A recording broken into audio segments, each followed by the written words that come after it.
For 4 years, he never said a word, just black coffee, pie, and a silent thank you left under a plate. Then one stormy night, he vanished. 3 bikers rolled in days later. What they brought would unravel a secret life, a heroic death, and a gift that would change a young mother's world forever. But who was Steve really, and why did he choose her? The bell above the door chimed at exactly 1:07 a.m. It always did. Natalie looked up from wiping down the coffee counter, already reaching for the glass pot. The man stepped inside like a shadow. Same frayed army jacket, same heavy boots, same slow limp that seemed to carry a lifetime with each step. He was not a man of much talk, just a few words and a smile. He just nodded once in her direction and made his way to the far left booth. His booth. By the time he settled into the red vinyl seat, she was already there, setting down a mug of steaming black coffee and a thick slice of cherry pie.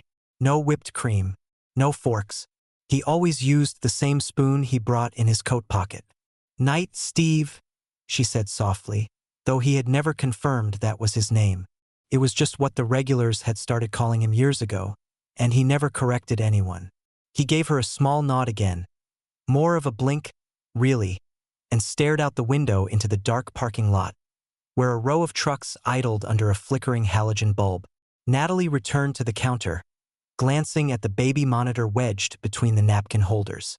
On the tiny screen, her 4-year-old son, Eli, slept on a cot in the storeroom, curled up with a stuffed dinosaur. The same cot she'd set up 6 months ago when her ex stopped paying child support and daycare became impossible.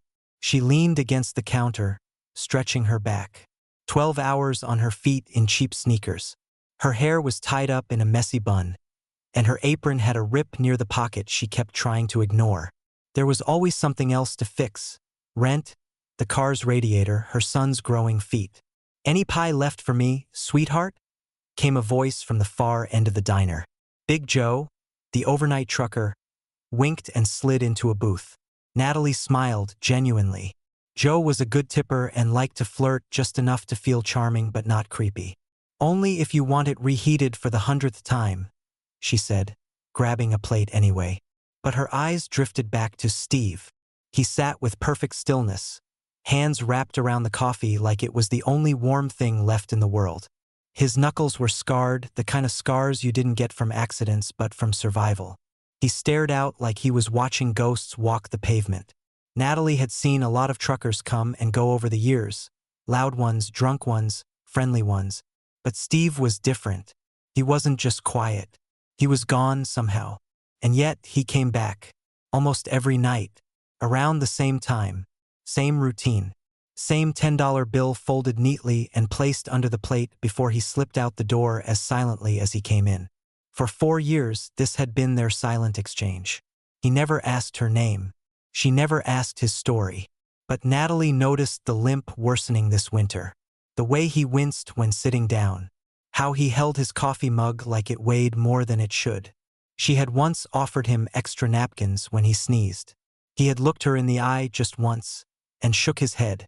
Around 2 a.m., Steve stood, left the usual tip under the plate, and disappeared into the night. She never saw what truck he drove. Some said he didn't sleep, just drifted from town to town, hauling freight no one asked about. She never believed the stories. She believed in routine, in little gestures, and in the quiet. By 3:30 a.m., the diner was empty again. The hum of the fridge in the kitchen was the only sound. Natalie poured herself a cup of coffee and sat at Steve's booth, resting her feet for just a minute. On the table, the formica was scratched with old initials. She ran her finger along one. J. plus M. Probably carved by teenagers a decade ago, back when this place still had a jukebox and families stopped in for pancakes after Sunday service. She stared out the same window Steve always looked through. All she could see was black highway stretching into nowhere, and the orange glow of a distant truck stop sign. Sometimes, she thought about asking him why he kept coming back. Why here? Why her? But maybe it wasn't about her. Maybe it was just that some people needed a place to exist without being expected to explain. And for Steve, this diner wasn't a pit stop. It was home. At 7 a.m., Eli woke up crying. Natalie slipped off her apron and hurried to the back room. "I had the dinosaur dream again," he said, eyes still puffy. She smiled and scooped him up. Was it the good dinosaur or the mean one? The good one. He was looking for his family. Maybe he found them this time. Eli rested his head on her shoulder. His small hands clutched her tired arms. Natalie looked toward the dining room. The booth was empty, the pie plate gone. The bill still neatly folded under the edge of the plate. Another night, another ritual. By the end of her shift, the breakfast crowd was already rolling in. People laughed. Orders shouted.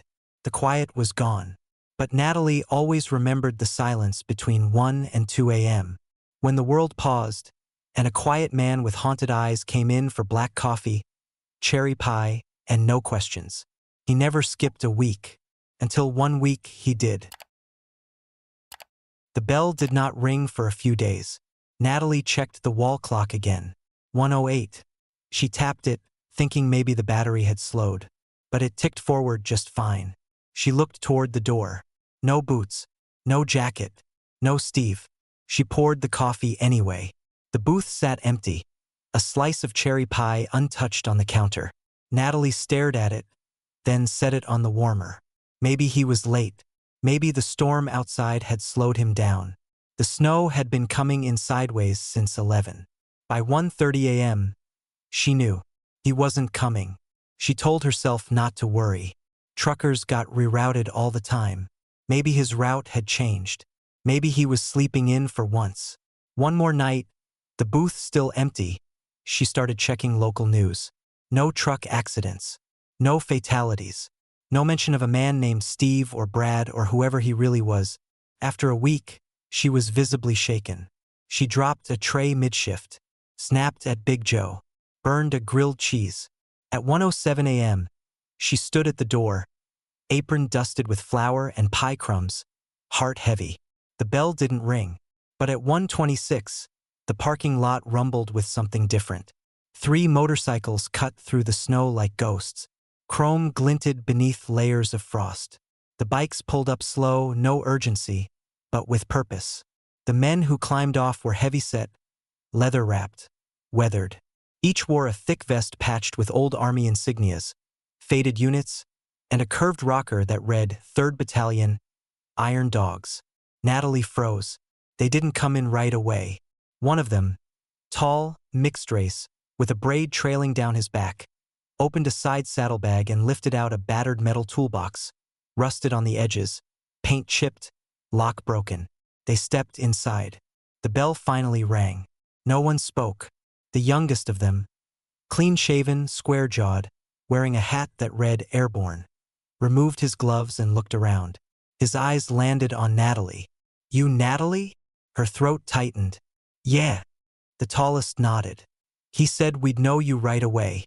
You're exactly how he described." "Who?" They didn't answer.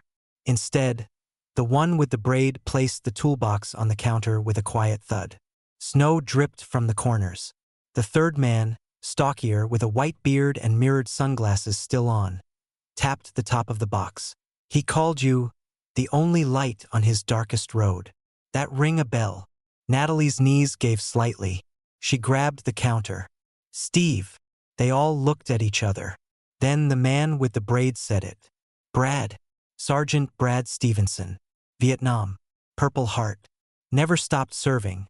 Just changed how he did it." Natalie's breath caught. "What happened?" The youngest man took off his hat. His voice cracked. "He died pulling 2 kids and their mom from a burning van.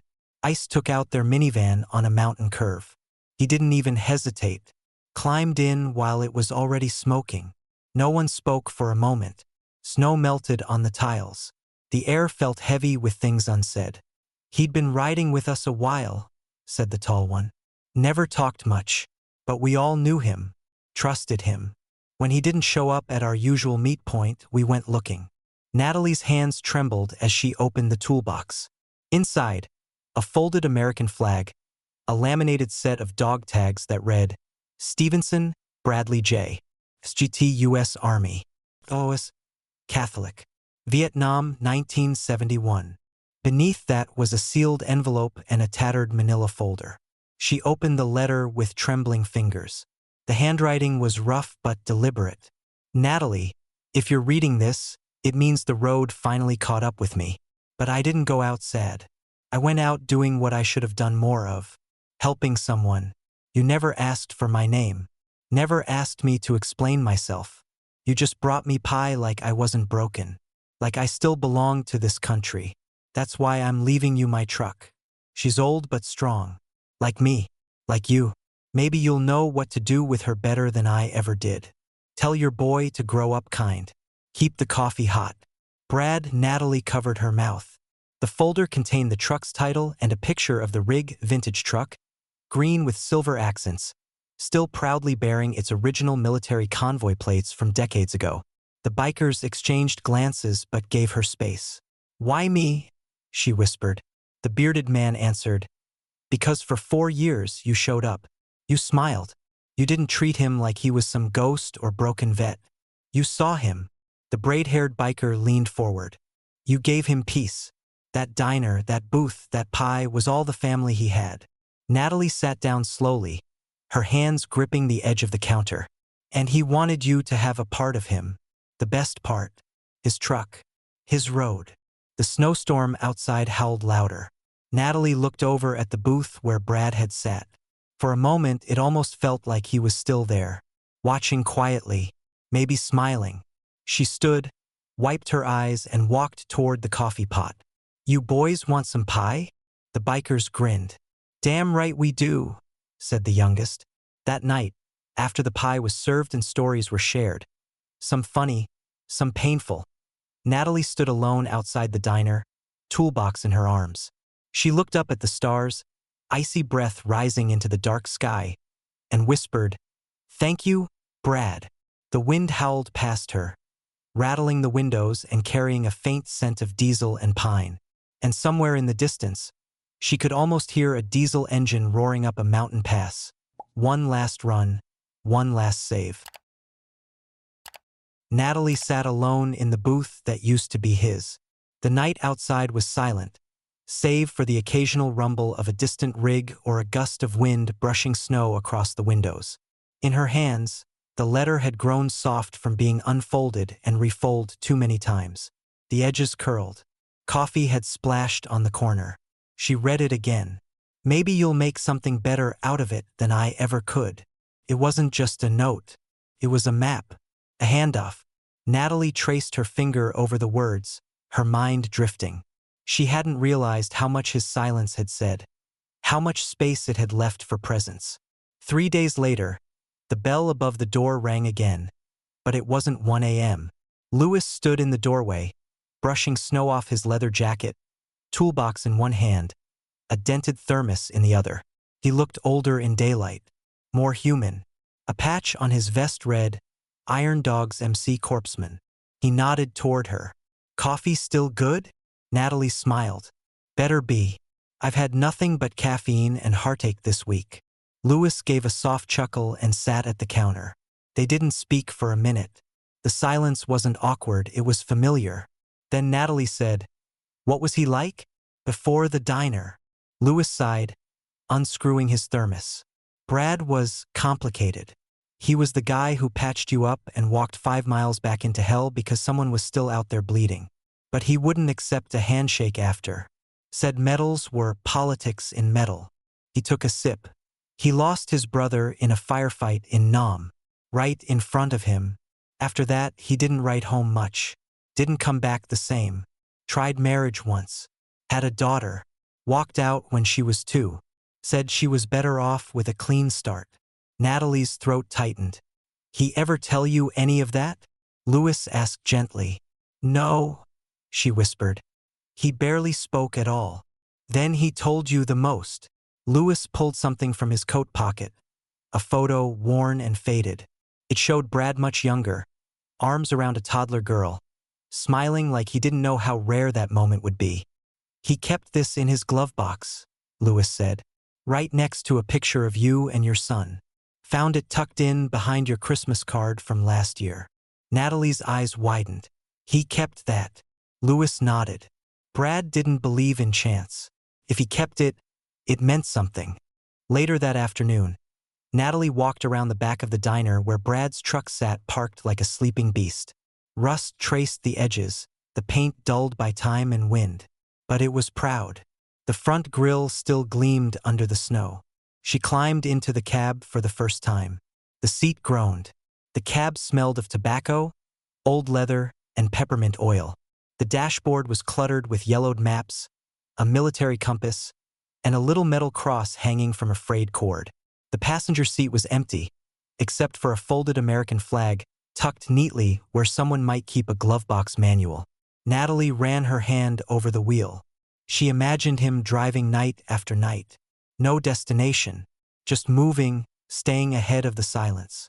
That night, after she closed the diner and tucked Eli into bed, she called Louis. "Can you meet me tomorrow?" she asked. "Bring your crew. Everything all right? I think I know what to do with the truck." The next morning, 6 bikes and 2 pickup trucks pulled into the lot. Natalie stood waiting, clipboard in hand, blueprints sketched out on napkins and receipt paper. She wore her apron like armor. "I don't want to sell it," she began. "I want to use it, repurpose it. There's too many drivers sleeping in their cabs with empty stomachs. Too many vets passing through town with nothing but a pocketful of meds and pride too big to ask for help." Louis crossed his arms, intrigued. "You got a plan?" Natalie pointed to the truck. "We gut the sleeper cab and build shelves, storage for food, blankets, thermoses, set up a small generator, a water tank, and keep it stocked. No names, no IDs, no sermons, just a sign. If you carry the weight of the road, fuel, food, no questions asked." The bikers glanced at each other. Then Louis smiled. Brad would have loved that. The work began that weekend. Louis brought his tools. Big Joe brought paint.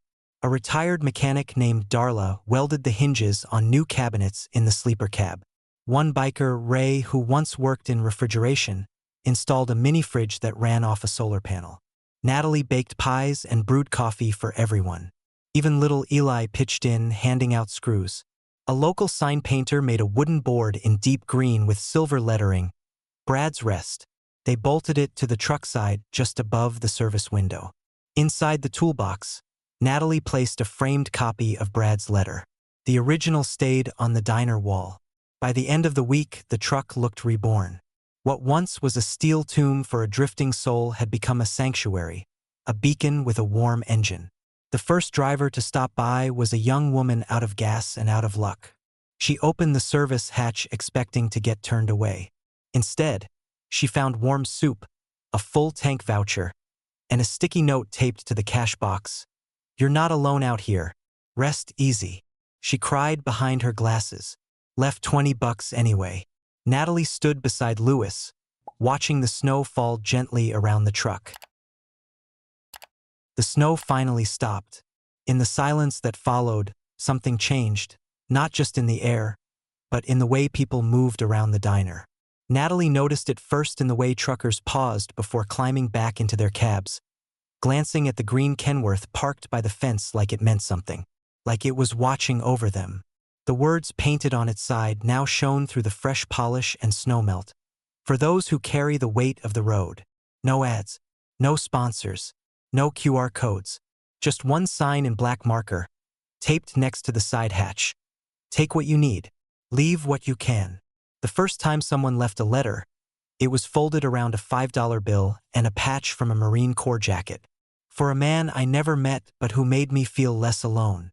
The second was a photo of a father and son in front of a Peterbilt, captioned, "He didn't come back from Fallujah, but he'd have liked this place."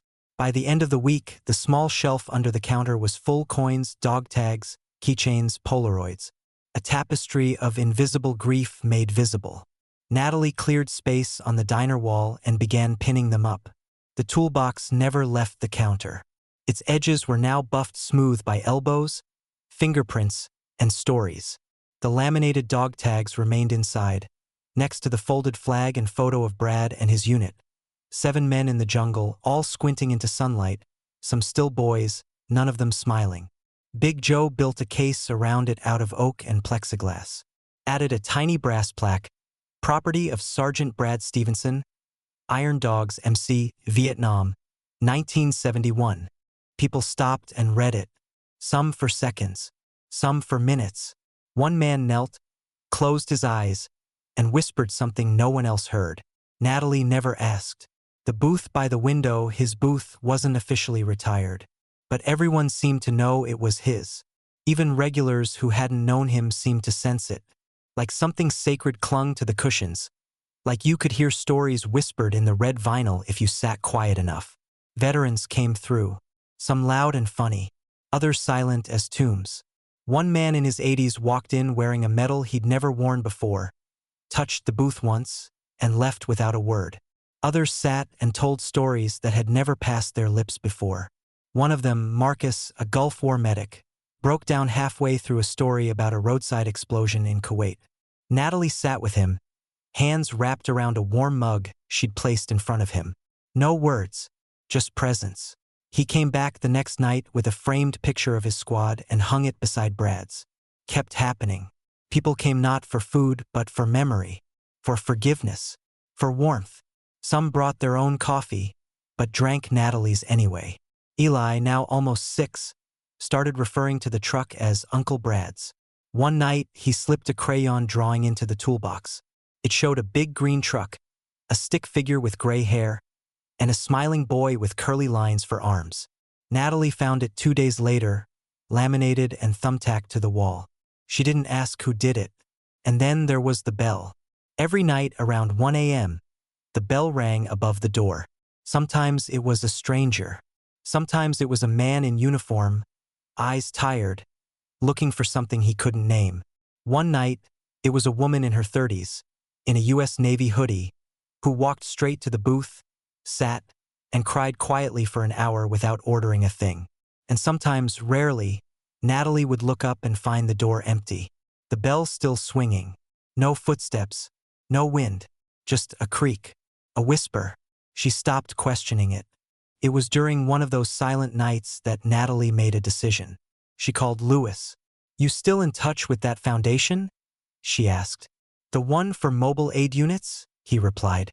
"Yeah." "Why?" "I want to expand Brad's truck. Add a second rig. A mobile kitchen. Maybe a mobile clinic down the line. I've got space behind the diner. We've got people. And we've got need." Lewis paused, then said, "I know a few people who'd back you." They did. Within a month, she had more help than she expected. Union reps, old mechanics, widows of drivers, a woman named Beth who'd run dispatch in the 80s and could rebuild a carburetor one-handed. Brad's legacy was becoming something much bigger. On the 1-year anniversary of his passing, they held no ceremony, no cameras, no podium, just pie, black coffee, and open doors. At 1 a.m., every light in the diner dimmed except one over the booth. Natalie sat there for a few minutes, alone. She placed a new photo on the table, Eli's latest school picture, and whispered, "He's doing good, Brad. Just thought you'd want to see." Now, if you drive down the highway through the northern stretch of Wyoming, you might see it. A green truck, parked under a string of warm yellow lights, beside a modest roadside diner. If you stop, you'll find no questions, no forms, no expectations. Just warmth, coffee, a photo of a man who never asked for thanks. And maybe, if you come at the right time, the bell will ring for you too. This story reminds us that kindness isn't always loud, and heroes don't always wear medals. What would you have done if a stranger left you their life story in a toolbox? Tell us in the comments, and if this touched your heart, don't forget to leave a like, share, and subscribe to embrace the journey for more stories that stay with you long after the engine stops. See you in the next video.